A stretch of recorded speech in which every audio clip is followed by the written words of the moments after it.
if I hadn't pulled myself out of that situation, I don't know whether I'd still be here today. It really breaks my heart that I feel like a lot of people don't actively choose to save themselves.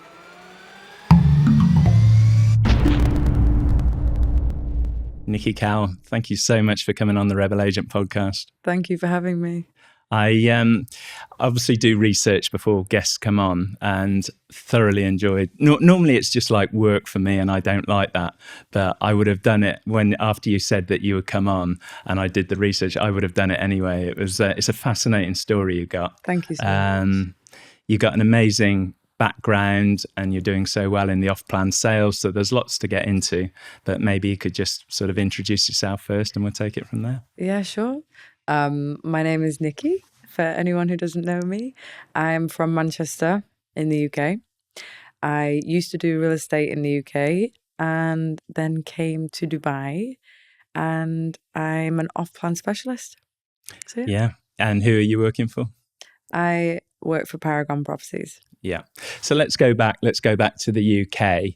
And what sort of real estate experience did you have there? Who did you work for? I worked for Jordan Fishwick. Right. I worked with them for a couple of years, and I specialised in like leasing, and then I did luxury leasing in Cheshire, and loved my job, but I was just on a set salary. I didn't see it as a career for myself at the time, but I went into real estate as soon as I'd left school. I decided not to go to university. I was going to do microbiology and become a teacher. But I decided that because my family did property, they liked to flip property. My stepdad had a construction business and my brother had an interior design company. I thought property must run in the family. So I decided to be a realtor, loved it for a while, and then decided to become a personal trainer for a few years. Just had a quarter-life crisis, tried something different, and then came and did it over here. So probably been a realtor for like probably 6 years. Yeah, I'd like, because I'm fascinated by personal training and that sort of thing.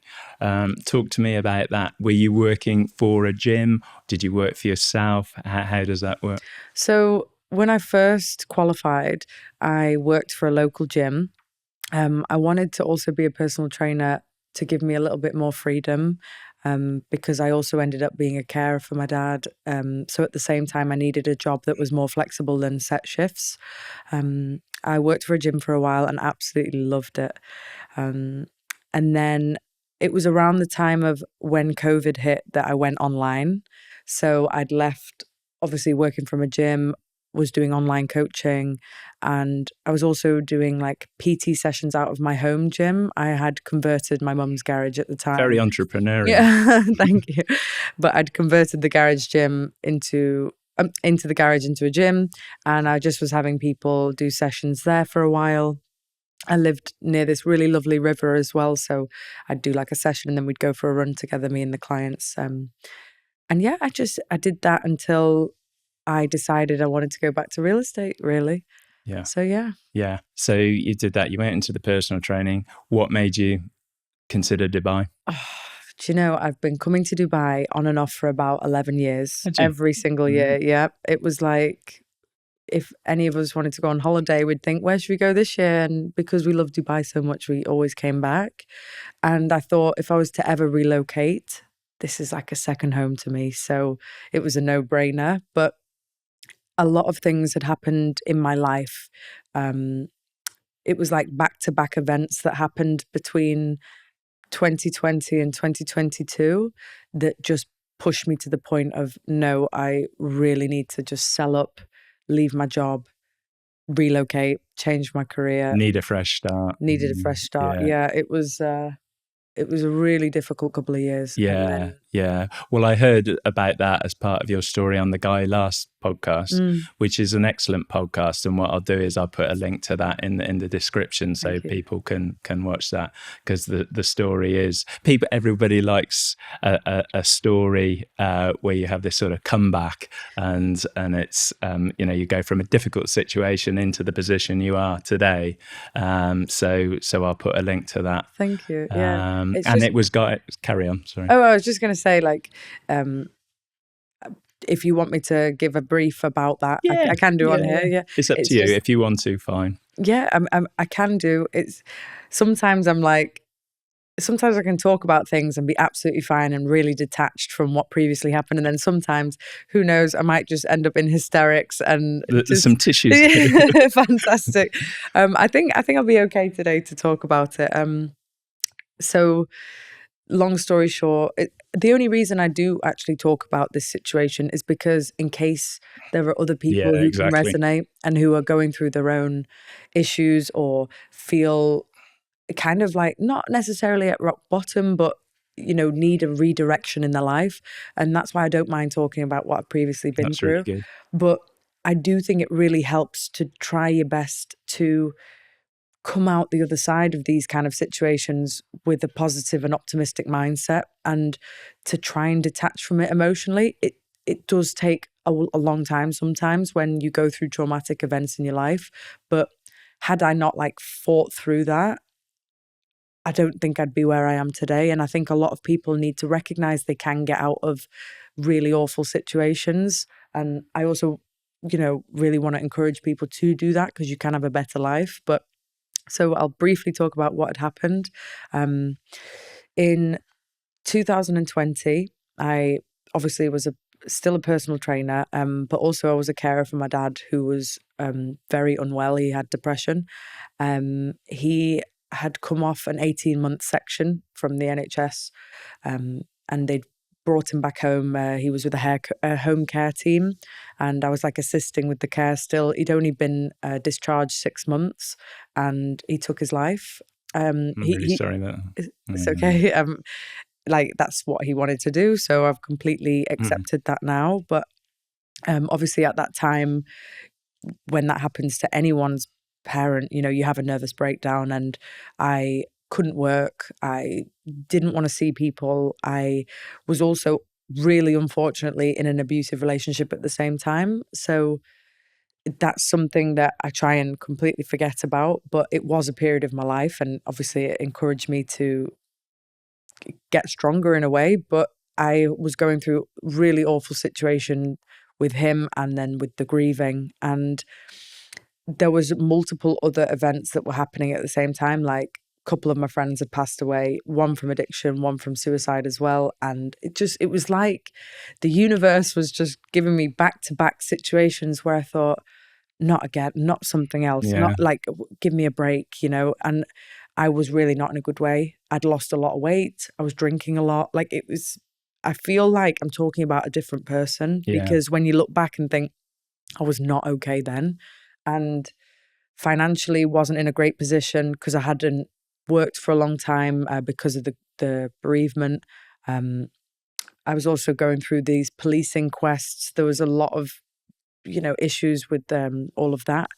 And I'd fallen out of love with what I was doing. There was just, I didn't know whether I wanted to even go back to personal training after that had all happened. And then it took me over a year to leave that partner. And it ended up having a court order in place so that we could separate. And it was really quite heavy. And yeah, I ended up, a friend of mine said to me, you really need to go for therapy. And I was like, I've had every form of therapy under the sun for the last decade, like counseling, psychotherapy, anything you can possibly imagine. And she said to me, no, you need to fly to Costa Rica and go to this retreat. She recommended Rhythmia and said, you just need a break. You need to really think about what you're going to do, because you're not in a good way. So I went and did that. And it made me realize, when traumatic things happen in your life, it's not the be all or end all of your life. If anything, it's a way of the universe redirecting you to now put your attention on something different. I'd spent years trying to save him, and I was putting all my energy outside of myself on other people and jobs I didn't like, and I just wasn't honoring myself. So I saw it as an opportunity to think about, what do I want to do with the next chapter of my life? And I said, I just don't want to be unhappy anymore. And I thought, the best thing I can do right now is pick a dream and go and chase it, because I've got one life. Let's just go back to the, so you went, was it Mexico you said? I went to Costa Rica. Costa Rica. Yeah. How was that? I don't even know where to start with Costa Rica. It was unbelievable in regards to, I'll briefly touch on it because I know that some people are skeptical to these things. Some people aren't necessarily open to it. I was very skeptical to taking ayahuasca, but it's like a plant medicine, and it's at this retreat they do like 2 days of breath work. They do yoga, and they do like classwork sessions of how to navigate when you're taking the medicine, because you could speak to spirit, you could separate from your physical body, you can re-experience previous trauma in visuals, to help you navigate, like it's like acts of forgiveness and acts of releasing trauma from the body, and it's very deep healing work. It's complicated, it's heavy, it's not a holiday you go on for fun. But it worked for you, didn't it? It was life-changing. Wow. And it's actually given me a shiver. Like the first 3 days, like everyone's experience on it is slightly different, and each day is different. You take it for 4 days, and it's 8 hours for the first 3 days, and then it's 12 hours for the last ceremony. And you're in a room with 90 people. Really? Yeah. And you've all kind of got like a mattress and a bucket and a shot glass and toilet paper. Like it's kind of culty, that it looks a bit scary, you know, but there's medical professionals there, there's shaman there, there's the kindest people there to sit with you if you are anxious about what's going on, and they talk you through it, they guide you through it. It sounds very overwhelming, but it's unbelievable. The first 3 days for me were kind of me fighting and resisting. Yeah. Like I was fighting with myself. I was like, I can't explain it. I was like kind of scared. I was scared to surrender to what was going on. And I'd probably say emotionally was holding back. And then I was so exhausted by the 4th ceremony that I just thought, no, like I've not flown from the other side of the planet to not heal, you know, from everything I've been through. And this is like a lifetime of traumatic events that I just knew I needed to face. And it's hard to talk about, to be honest. But on the 4th day, I took 1 shot of the medicine and completely went under. So when you have an out-of-body experience, it depends how long it will last for. But this sounds crazy, but when you first leave your body goes into seizure, like physically, and you don't know it's happening. And I got carried out of the room by 6 members of staff. And this happens to multiple people, but like when you watch it happen to someone else, you don't think it's going to happen to you. And you have to be removed when it starts happening, because it's like you're going through this process. So they take your mattress outside into the gardens, and you're under the stars, but you don't know what's going on. And then your body gets put on a mattress and you're physically bound. So they tie you up. It sounds really crazy. Yeah. And so you go into seizure at the beginning. They look after your physical body, and then you spend a couple of hours. The best way for me to describe it is you're going through different layers of consciousness. Really? Yeah. And to describe it, it's like being everything and anything all at the same time, whilst also it's like navigating different levels of a game. I can't explain it, but you see things and speak to things that you didn't know was even possible. Yeah. And when I say it was profoundly awakening, like I find it hard to talk to people about, because everyone's on their own experience, but it healed things for me that I didn't know needed healing. It's a psychedelic. It's a psychedelic. Yeah. The main compound of ayahuasca is DMT. Right. Yeah. And some people say it helps you obviously go into a different realm, or whatever you want to call it, or separate from the matrix, or everyone calls it something different. Yeah. But I mean, some people might listen to this story and say, that's a load of shit. this is crazy. That's not Yeah, but real. it doesn't matter, But does it? Because it clearly worked for you, and exactly. you witnessed to it working for other people. So that's all that matters. And that is seriously all that matters to me. And it's not hurting. Like it's not hurting anyone. It's literally it's considered a medicine. But obviously, a lot of governments don't want people to wake up. So they obviously reduce the amount of places that this is legal to practice. I thought it was amazing. And don't get me wrong, like not everyone separates. I call it separation, but not everyone separates in their experiences, because you really do have to completely surrender. And a lot of people, they are so tied to their own, how can I explain it? Well, they can't detach, and they're probably say attached to their ego or the past experiences. Yeah, and they just don't want to have an ego death. They don't want to. They don't want to. Also, they don't want to change their life. Some people are very set in their ways, and they're not necessarily open to, because it can really change a lot of people. And don't get me wrong, there was another guy that was at the retreat who said that it was quite hard for him to see that he'd been an addict his whole life. He was mid-30s and he went white on the second night. And when I saw him at about 5 a.m, because he was sat by the pool, I said, "Are you okay?" And he was like, "I now know why I'm an addict." And I said, "You don't have to talk about it if you don't want to." And he said, "I had to see myself." I mean, this is quite heavy, but when he was having his trip, he said he had to physically see what had happened to him as a child that he didn't know about because it had been suppressed in his subconscious, but it was carried with him throughout his life in addiction. His subconscious was expressing his pain in that way. And I'm obviously not going to talk about that on his behalf, but something. Are you awful. Still in contact with him? Yes, on Facebook. And so has this worked? He's no longer an addict. That's so incredible. It's things like that, and it makes me actually quite emotional to think about. It's things like that where some people need to go for reasons that they don't know why they're going.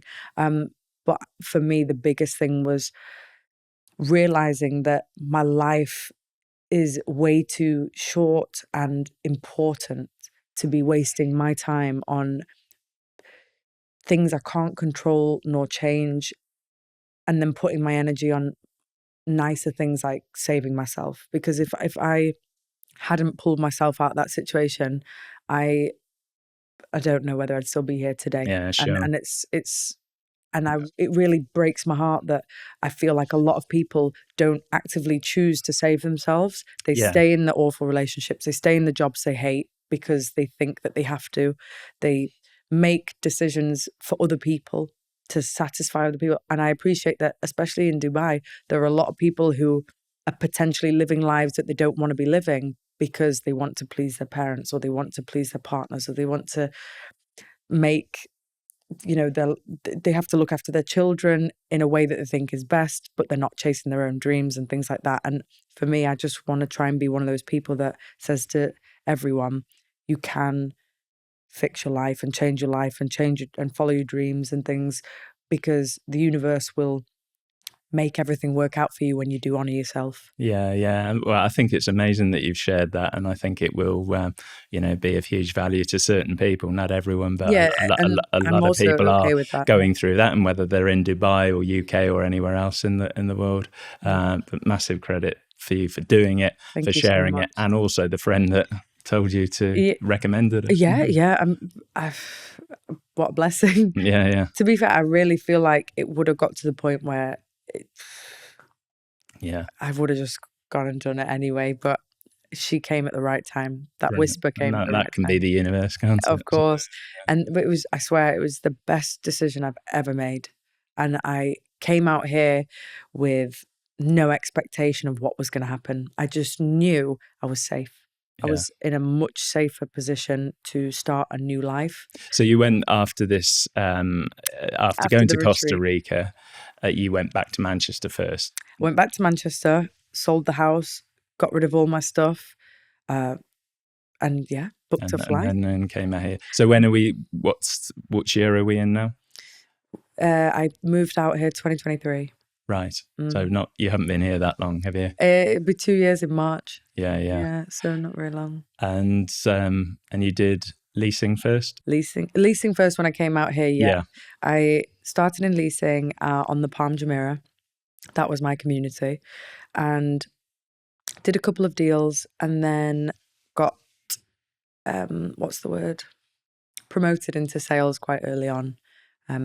Personally, I think people should do at least a couple of months in leasing first, even if you do get promoted into sales. Yeah, I totally agree with that. I just think, especially for it gets you into it, and it means you get deals coming through quickly. Exactly.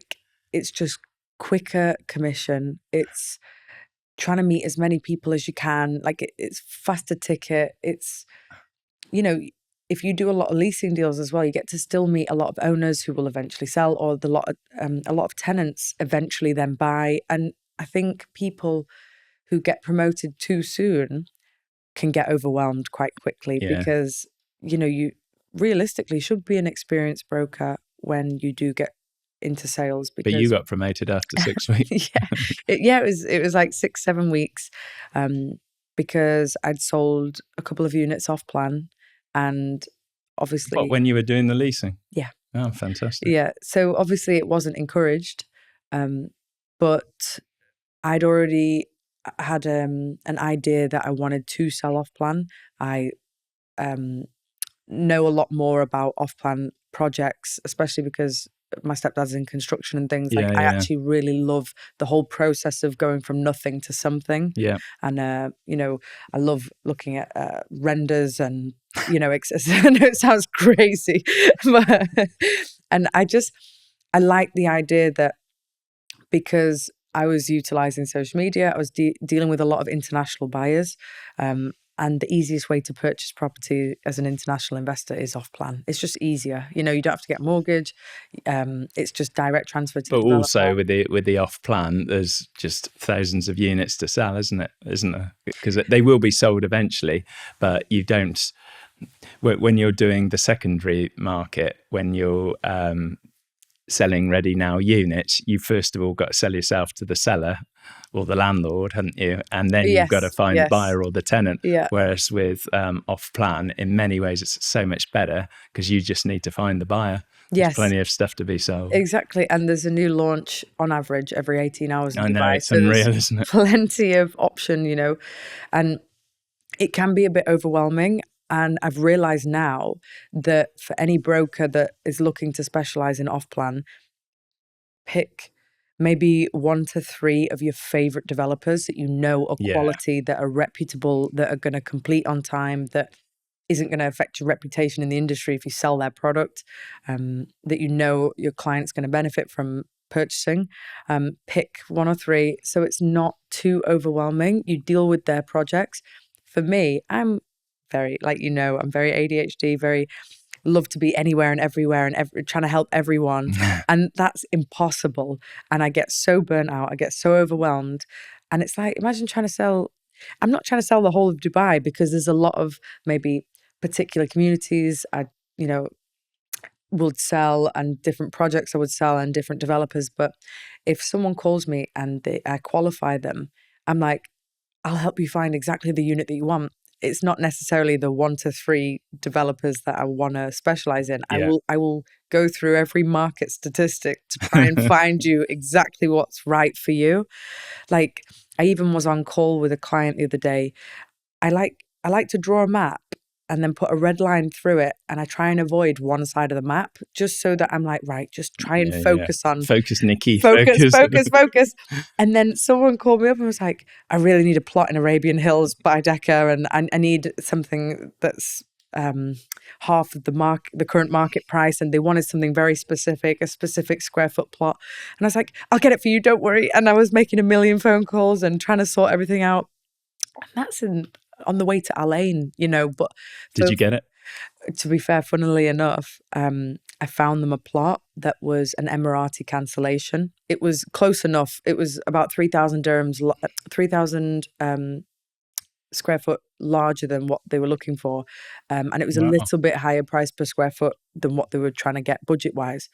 And I said to him, this is an amazing option for you. But the guy had also contacted other agents prior to contacting me. And I'd found him a plot in the second phase. This other agent had found him an off-plan plot resale in the first phase for a tiny bit cheaper. And he ended up having already taken that. Oh. So I was like, well, why would you call me? Yeah. Why call me? Some you win, some you lose. Exactly. But there are a lot of buyers who will keep their options open and contact a few different agents to see what options will come through. And that's why you've just got to detach emotionally from your deals. Yeah, I'm a very emotional person, and I take it really personally when deals fall through. And I've realized, actually, on to the next. Well, although what you've been through was horrendous and amazing what you've done to get through it, it will help you through the rest of your life. I think you pretty much, and so when you do have these deals fall through, which is horrible, I know. Yeah. You think, well, but it could be worse. Yeah, well, exactly. It really could be worse. Yeah. But I think this market though is amazing. Yeah. I just want to go back first. I just want to go back. So, well, first of all, you've done well to get the job, and that's great. But to put you on leasing the Palm, they must have seen something in you. Well, funnily enough, I've got a palm because tree. Not everybody's going to get the Palm to start with. And of course. And not everybody's going to be promoted to sales after 6 weeks. True. I mean, credit to you for that. I think just luck was on my side. Well, a bit of luck, a bit more than that, I reckon. Well, funnily enough, on the plane out to Dubai, I thought about what community I'd want to be given. And all I could think about was you asked the universe. I asked the universe, and I asked the universe for everything. Sometimes it doesn't give it to me. I asked the universe to let me win the lottery. Did you ask it to get on the Rebel Agent podcast? Exactly. I did. And look where I am. Thank you, universe. But I said to myself, I want Palm Jumeirah. I actually have a palm tree tattooed on my leg. And wow. I made the joke, like, I'm queen of the palm, I've already got it tattooed on me that this is where I should be. And my sister actually lives on the Palm, so I'm very familiar with that community, and been going there for years. So I thought, well, it's a no-brainer. It's probably, out of all the communities, it's probably the only one I know well. Yeah. And I was just like, please be Palm, please be Palm. And you got it. Congratulations. And I got it. Fantastic. And I was thinking, oh, thank gosh.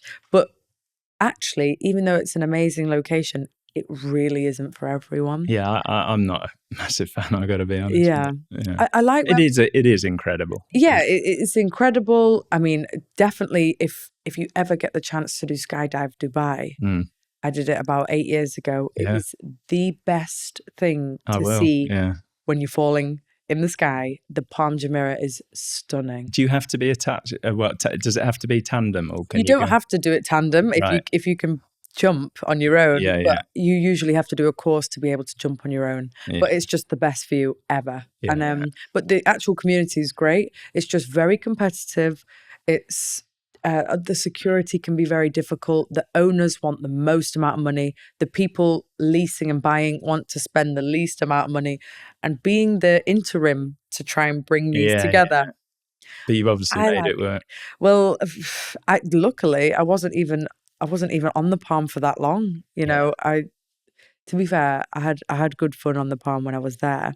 I had some really mad viewings. I had one viewing where I was in Grandeur Residence, and sometimes if you've got the time, it's worth checking the apartment before your client gets there. But I was already with them at other viewings prior to going to this unit. And there was water coming out the door, and I thought, if I open this door, is water gonna can you imagine from one of those films where all this water pours onto you?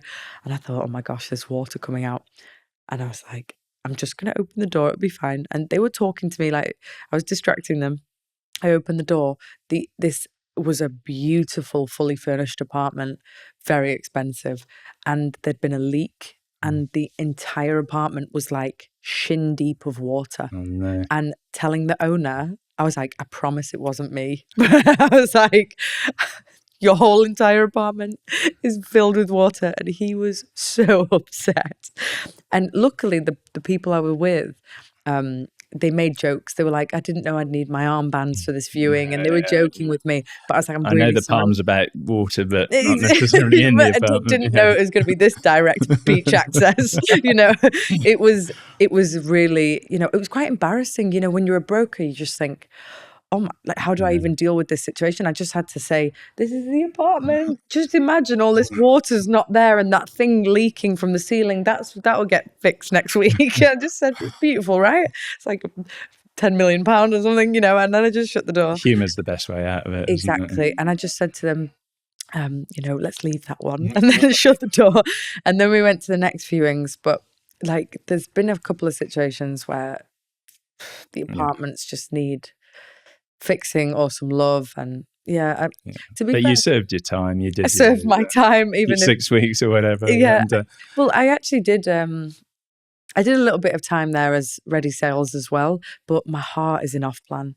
Yeah. And I told that to the company I work with, and they went, sell what you actually enjoy selling. Exactly. And even though the Palm's amazing, good on any agent that does well there, it's just not for me. I love doing off-plan briefings and looking at new projects and going, how can I market this? How can I sell this? How can I encourage people to want to buy this? I really live for that. Which brings me on to social media. You're massive My on favourite thing. I mean, you're just brilliant on Instagram, and you do. I didn't check out TikTok, but it's just exactly the same. It's just all I just put them across. Yeah, okay. So I've covered it with. Well, first of all, let me ask you about Grant Cardone. Where did you meet him? He was at the Dubai Investment Forum in Sharjah, and I briefly saw it advertised on his page. And I thought, I'm free for the next couple of hours. Like, I'll quickly nip to the forum.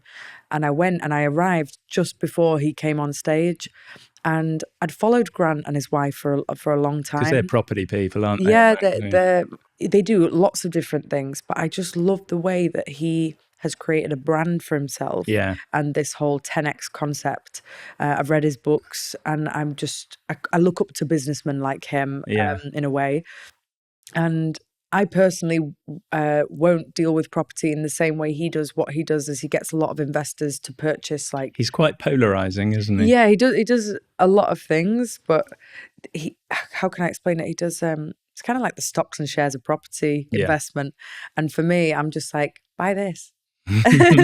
But he was very amazing to go and watch, and he was only on briefly. Did you get to talk to him then? Very, like 5 seconds. I was walking out, and he was being followed out by a few. I don't know whether they were sheikhs or whether they were just Emirati, but they were following him to take him to be interviewed, and we just happened to walk past each other, and I was like, here we go. This is my chance. Yeah, and I was like, can I have a selfie? So I just had a quick selfie with him. But he was nice enough to do that. Yeah, he was nice enough to do that. And I don't know what made me say it, but sometimes you don't think about what you'd say to someone when you meet them. And I just said to him, tell your wife that I love her. And then I just walked off and thought, why did I say that? I'm glad you said you love her rather than I love you. I mean, I could have done that as well, but I said, just tell your wife I love her. And then I walked off and thought, of all the things I could have said to Grant Cardone, why did I say that? He's obviously not going to tell her. This random girl in Dubai said, she just wants to let you know she loves you. I wish he did tell his wife. But they probably offered him citizenship here, because they've offered it to Kevin O'Leary. I don't know whether you've heard of him, but he's a Canadian sort of investor. Right, okay. And he's got that. And with, I don't follow Grant that much, but I follow his brother. He's got a twin brother, Gary. Oh, is it? Oh, sorry, no, I have seen Gary. Yeah, right. Now Gary's a Bitcoiner.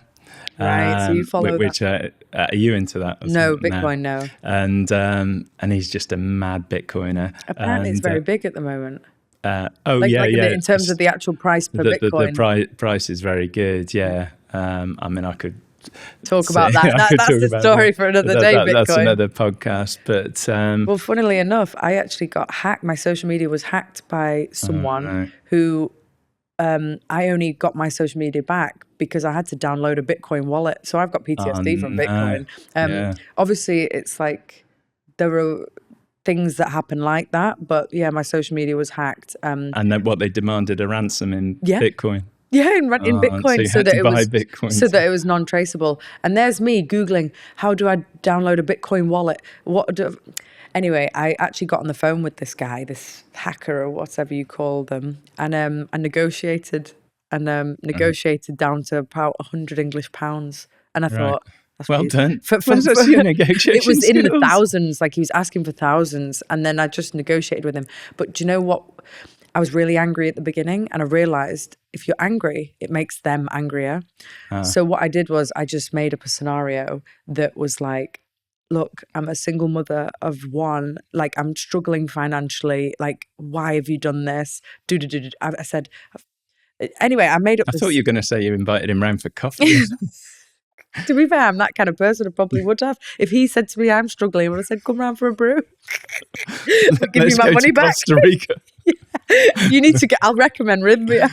But yeah, I just ended up giving him like £100 worth of Bitcoin. And then he actually gave me my account back. Right. So, and then he just disappeared. And I was like, please don't come back. Please don't do that again. That's awful. Yeah. I've heard of those stories, but I can see why that would put you off Bitcoin. As long as you can protect your money and however you do it, then fantastic. Yeah. It's good though that the government are opening up citizenship for like businessmen or investors, or they've started this influencer thing now where influencers can apply for golden visas or something. Well, like you'll that. get one. I don't think I'm an influencer, just a realtor. Maybe they will give me one day. Yeah. I don't know. So, I was asking because it suddenly came into my mind. We were talking about Instagram, and I saw one of the pictures with Grant Cardone. So, the question that I wanted to ask you was, because I heard you on, I think it was on the Guy last podcast, and you were talking about how some people say, well, it doesn't work in terms of selling more property. Answer that question. It's obviously worked for you, but can you just talk about that and how your social media has helped you lead generate and make more sales? So something that I tell a lot of people, because I have quite a few new agents who contact me who see my social media and think, oh, as a new broker, I should be doing social media too. I really recommend to people, be a good broker. Like in the most basic fundamental way of being a broker, have amazing listings, be a super agent, be attentive to your leads that come through on the portals. They're direct leads that are looking for the properties that you're listing, and actually try and have relationships with the sellers and try and just do it right. Because social media really isn't for everyone. And there's a lot of negatives that can come with social media. I personally had experienced quite a lot of that. Luckily, I've got a very thick skin, so it doesn't matter what people say to me on the internet. It doesn't touch the sides. But I know that some people might not be able to deal with it, might not be able to deal with criticism or feeling like people are judging them, or, the anxiety of doing social media. But think about the basics. Be a broker first. Be a broker first. Do your deals. And then have fun and do a bit of social media. And then build on that. Yeah. I definitely think, for me personally, I set up the social media as kind of like having my personal brand get out there. And I actually just started doing it for a bit of fun. Like it genuinely started as just, we were making silly videos in the office. And then I thought, I've got an idea. And I'm very, imaginative. You're in the moment. I think, I've got an idea for a video. I'm going to go hire a Lamborghini and park it outside of a plot.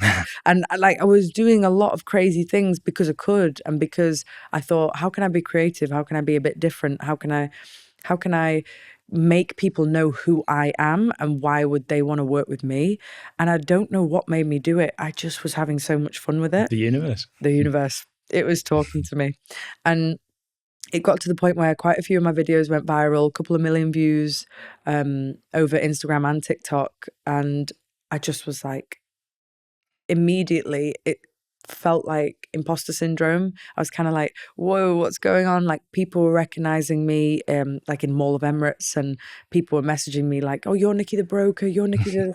And I was like, I'm Nikki from Manchester. Like I play rugby, I have 2 cats, I'm just a normal person. And it just felt very strange. I felt like I was a character, like a playing a role, and that is my job. Everyone, has a different side to themselves that they have to have for work. You put your mask on and you go to work, you do your thing. But it got quite overwhelming. And it felt like, not that it took me away from being a broker, but I realized I love doing that and I wish I could have done that full time. It sounds crazy. The social media. Yeah. If I could have filmed 10 hours a day, you just look every like day. a professional presenter when you're doing it. I appreciate that. Yeah. For me, I'm just having fun. Yeah. And I don't get it right. And I think a lot of people as well need to take the pressure away from themselves. All you need to focus on is being yourself and providing information to people that is value. Necessary. Yeah, and adding value, selling something, a service or a product, or educating someone. And also, I think for me, I felt like a lot of agents who were doing social media were either putting out the wrong information, false advertising, or just not doing it right. And I thought, I want to be the broker that provides actual valuable information, because as well, a lot of people don't take female realtors seriously, but we have a situation where males in this industry are taken more professionally seriously. And particularly in the off-plan, I would say. Do you find within off-plan it's more male? Yeah, I'd say so. As actual specialist, yeah. Because I reckon it's about 50-50 in Ready now. In terms of the percentage of the market sold. The gender. The gender balance. But the way I look at it is with the off-plan, it's more investment side, and maybe that's more male dominated. I would say so. I think this whole industry is probably more male dominated. But you got I think you're quite strong on the male side of your brain as well. Possibly. Oh yeah. In my masculine energy. Yeah, masculine energy. Yeah. To be fair, I think because I had to kind of look after myself from a young age, and we had this conversation earlier, that I feel like to be a part of a male-dominated industry, you have to have some kind of masculine traits. Don't get me wrong, I'm still very feminine, but I think it's quite difficult. This is a very, you fight or you get eaten alive kind of industry. Yeah, if you're too soft, you're not going to last very long. Well, you're a great combination because you got the two. And so in that respect, I can see why it's working for you. I know you talked about projects before, but what do you particularly like at the moment? At the moment? I know it depends on the investor and a lot of factors, their budget and everything, but just in general. Do you know what? If I'm thinking about it, something that I really see a lot of potential in, and if you want more information about this project after I talk about it, feel free to drop me a message. But all her details will be in the description. But I really, really believe in Ghaf Woods by Majid Al Futtaim. It's next to Tilal Al Ghaf, isn't it? Well, it's not too far from, but Tilal Al Ghaf was the first community by Majid Al Futtaim in Dubai, and the capital appreciation in that community since the first phase was ridiculous. Yeah. They were sold but really cheap, and I think during COVID. Oh, don't let the current buyers know that. But yes, they were sold cheap, and buyers made a lot of money. They get really good returns, and also the community is lovely. There's a lot of greenery. You got the lagoon coming. Lagoon, which is stunning. It's currently having a little bit of maintenance, but it's stunning, and just the community in general. And it's actually Tilal is in a good location in my opinion, but Ghaf Woods for me, because I'm from the countryside and I live near rivers and forests back home, soon as I found out that Dubai were trying to bring the first forest residential community to Dubai, I was like, my heart's already in it. Hopefully they do finish the community, which will be around, I'd probably say 2027 to 2028. They will with Majid Al Futtaim, is it? Majid Al Futtaim, yeah. But they're going to bring 40 to 50,000 trees plant, hopefully, inshallah. But they are actually launching a phase very soon in March. I think we're about 3 phases in, but Ghaf Woods is going to be incredible. I think so anyway. It's located in between IMG World and Global Village, and it's not too far from Al Barari. And Al Barari is a lovely location too. Yeah. Some people see that plot as like, oh, but it's far away. Yeah, but Arabian Ranches used to be far away. Dubai Hills used to be far away. Some people would have thought wherever's far away. JVC was far away. And now look at JVC. Everyone wants to invest. You know, it's these kind of areas that seem far away are the perfect place to invest, especially in the earlier phases. And if you can get a good deal off plan, let it complete, make your money, sell it on, exit. You know, that's an area that I really believe in at the moment. But there's quite a few projects that are amazing. Yeah, I mean, there's going to be quite a bit of greenery at Expo, isn't there? Expo's lovely. Expo's a bit quiet now. Yeah, but all the infrastructure's there. They just need to build the residential. I can see that being great. Got the metro. Yeah, I was at boxes ticked with that near the new airport. Yes, exactly. Al Maktoum. And with Expo, I was at an event there recently, a 3-day event, and it's stunning. The actual main dome and for all the events, absolutely beautiful. And it wasn't even that far to drive to. And I do think that that's another up and coming area. Stunning. Yeah. But it's just, I think some people think of it as because it's quiet and they see it as slightly overpriced, perhaps for the distance that it is. But regardless, you'll make money there. Yeah. There's quite a few locations like that. There was actually a good project the other day that released. It sold out the phases that have already come out, but golf facing direct 1-beds were going for like $1 million. Wow. Just they would have been amazing Airbnb units, but as soon as I was calling people like, there are these amazing golf course facing units that have just come available, my buyers were like, oh, I'm not sure on the location. I'm like, it's a great unit. Just buy it. You just buy it. But sometimes people hesitate, and that pause of hesitation, they sell out. And then they call me up like, it's sold out. I've now decided that I want to buy one. I'm like, too late. But then you've proved that you were right to give them that advice. Yeah, and that's a hard part. And now it's sold out. And then they'll see it appreciate in value. So that I just think when you get them on the next one, they're going to trust you more. Maybe. Yeah. And when you trust your judgment, so that when you say buy it now, exactly. Do you find that? Do you know, loads of buyers are different, but in the last 2 months, me personally, I'm not sure about other people, but I had quite a few deals fall through, some quite big deals that I had to spend about 4 days wallowing in self-pity that they'd fallen through. But, you know, you have to get back on the horse. But I have found ways of being able to deal with difficult buyers better. A lot of people like to window shop. A lot of people want the information. They go, send me all the prices, the brochures, the renders. You know, give me a briefing, give me everything. And then they like, let me have a think about it. and then I'm hounding them every day for like a couple of days.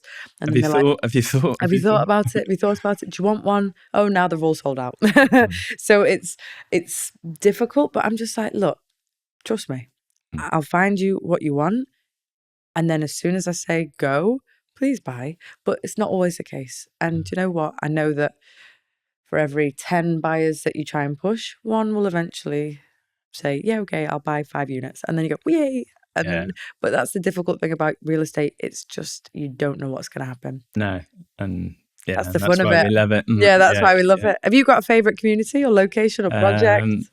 Well, I have bought in Ghaf, so fantastic. But it won't be ready until, well, it keeps changing. Is it a Harmony? This is going to sound Aura, I think. Oh, Aura Gardens. Oh, okay, nice. Yeah. Okay.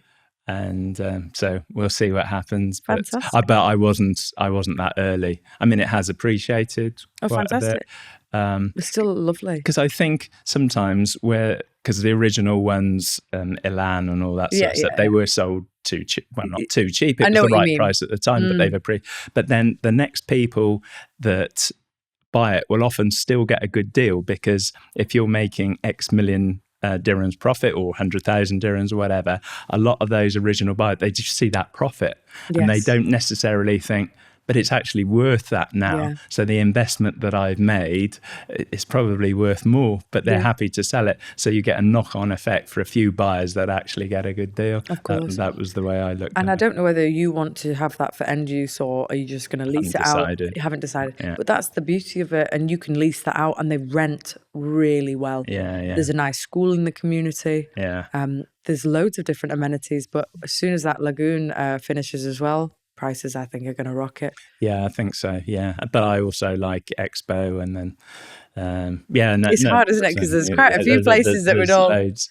Nikki, I could talk to you for hours. I wanted to get into your amazing sports background, but we'll have to do another podcast. Yeah, don't worry. Yeah, we'll do more then. Well, thank you so much for having me on today. Not at all. It's been really interesting, and to share what you shared is amazing, and I think people will benefit from that. So thank you so much. Thanks very much. And I think you should continue doing your podcasts. Oh, great. Interview as many people as you can because you're really good at this. Oh, well, so, thanks. It takes time to get it going, but I do enjoy it, and I'll keep going. Amazing. Well, thank you for today. Thanks for coming on today. Thank you. See you.